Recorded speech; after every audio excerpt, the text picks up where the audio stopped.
अच्छे लोगों के साथ हमेशा बुरा क्यों होता है? गीता में श्री कृष्ण ने दिया है अर्जुन को इसका जवाब।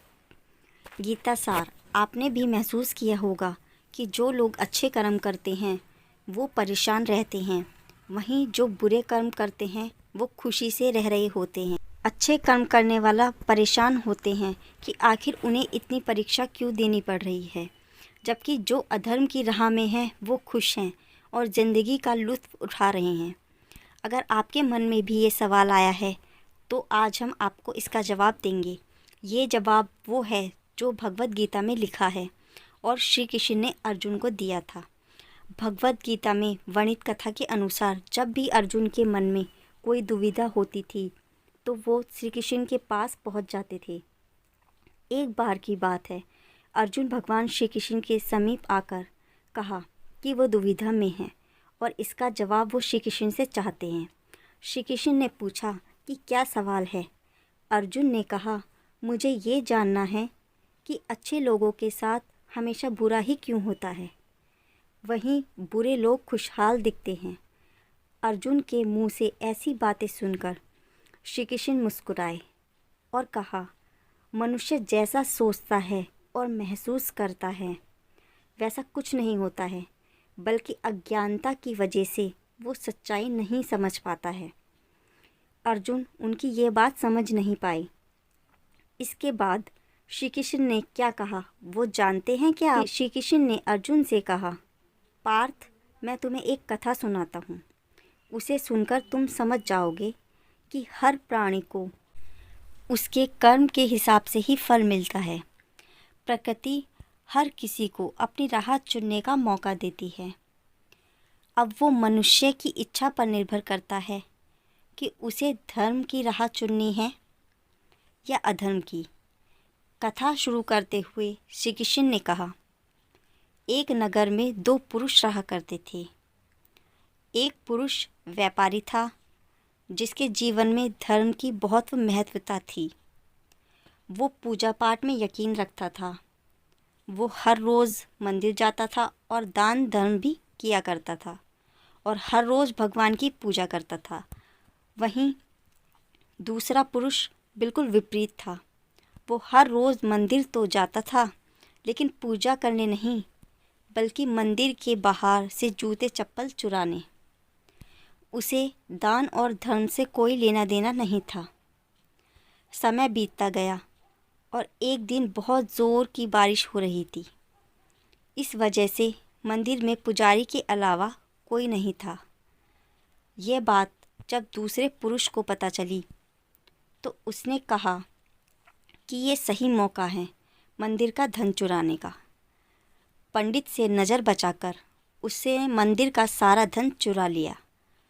उसी समय धर्म कर्म में विश्वास रखने वाला व्यक्ति भी मंदिर पहुंचा। दुर्भाग्य से मंदिर के पुजारी ने उसे ही चोर समझ लिया और चिल्लाने लगे। वहाँ लोग एकत्र हो गए और उसे बहुत मारा।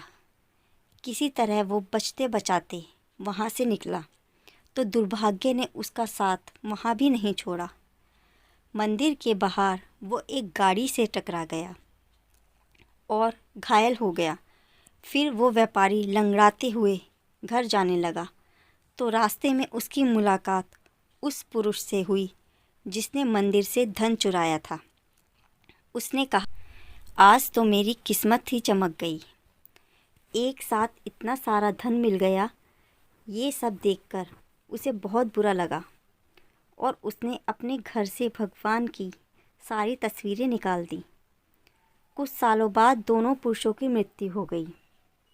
मरने के बाद जब दोनों यमराज की सभा में पहुँचे और भले पुरुष ने दूसरे व्यक्ति को देखा तो उसे बहुत गुस्सा आ गया। उसने क्रोधित होकर यमराज से पूछ ही लिया, मैं तो हमेशा अच्छे कर्म करता था, दान धर्म में विश्वास रखता था, उसके बदले जीवन भर मुझे अपमान और दर्द ही मिला, और इस व्यक्ति को नोटों से भरी पोटली। आखिर ऐसा भेदभाव क्यों? इस पर यमराज ने कहा, पुत्र, तुम गलत समझ रहे हो। जिस दिन तुम्हारी गाड़ी से टक्कर हुई थी वो दिन तुम्हारे जीवन का आखिरी दिन था, परंतु तुम्हारे अच्छे कर्मों की वजह से तुम्हारी मौत सिर्फ एक छोटी सी चोट में बदल गई। तुम जिस व्यक्ति के बारे में जानना चाहते हो, दरअसल इसके भाग्य में राजयोग था, मगर इसके कुकर्मों और अधर्म की वजह से वो सिर्फ एक छोटी सी धन की पोटली में बदल गया। कथा सुनाने के बाद श्री कृष्ण अर्जुन से कहते हैं, पार्थ, क्या अब तुम्हें तुम्हारे सवाल का जवाब मिल गया? ऐसा सोचना कि भगवान तुम्हारे कर्मों को नज़रअंदाज कर रहे हैं, ये बिल्कुल भी सत्य नहीं है। भगवान हमें कब क्या किस रूप में दे रहे हैं मनुष्य को समझ में नहीं आता है, मगर आप अच्छे कर्म करते रहें तो भगवान की कृपा हमेशा आप पर बनी रहती है। इसीलिए अपने अच्छे कर्मों को बदलना नहीं चाहिए, क्योंकि उसका फल हमें इसी जीवन में मिलता है। इसीलिए मनुष्य का फ़र्ज़ है कि वो हमेशा अच्छे कर्म करते रहें, क्योंकि श्री कृष्ण ने गीता में भी बताया है कि किसी के द्वारा किया गया कर्म बेकार नहीं जाता, चाहे वो अच्छा हो या बुरा। Thanks for watching my video and subscribe my channel. So अगर जो आपको मेरी वीडियो अच्छी लगी हो तो वीडियो को लाइक कीजिएगा और कमेंट करके ज़रूर बताइएगा कि हमारी वीडियो आपको कैसी लगी। और ऐसी ही वीडियो और अगर जो आप चाहते हैं तो चैनल को सब्सक्राइब ज़रूर कीजिएगा। तो आप सभी का वीडियो देखने के लिए धन्यवाद।